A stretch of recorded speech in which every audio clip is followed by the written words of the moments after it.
Uyu munsi wa none tugiye kureba amafaranga Kevin kadahembwa na YouTube buri kwezi na buri mwaka.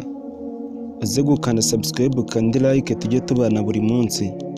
Nimba ukunda Kevin Kade uze gusiga udutima muri comment ngo haye ikaze. Uyu Kevin Kade yafunguye YouTube channel mu mwaka wa 2019. Amaze gushyiraho video 10. Izo video 10 zamuhesheje abamukurikira bangana n'ibihumbi 197. Izo video zimaze kurebwa inshuro miliyoni 19.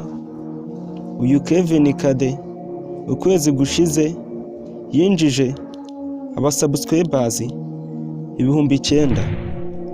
Uyu Kevin Kade ukwezi gushize yarebwe inshuro miliyoni 1 n'ibihumbi 496.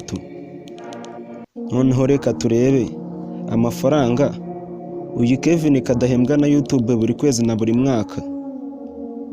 Uyu Kevin Kade ukwezi gushize yahembwe na YouTube amadolari ibihumbi 6. Nuyavunjisha mu mafaranga y'u Rwanda uzasanga ukwezi gushize yarahembwe na YouTube amafaranga y'u Rwanda miliyoni 8 n'ibihumbi 400. Ayo ngayo nayahembwa na YouTube buri kwezi. Noneho reka turebe amafaranga ahembwa na YouTube buri mwaka. Uyu Kevin Kade umwaka ushize yahembwe na YouTube amadolari ibihumbi 71,800.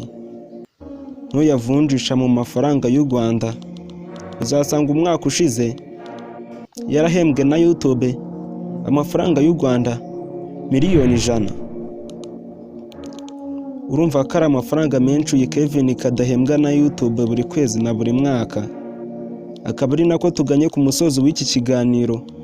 Nimba wagikunze kanda subscribe kandi like, ubundi ujye muri comment mwandikemo umuhanzi nzakubwiraho ubutaha.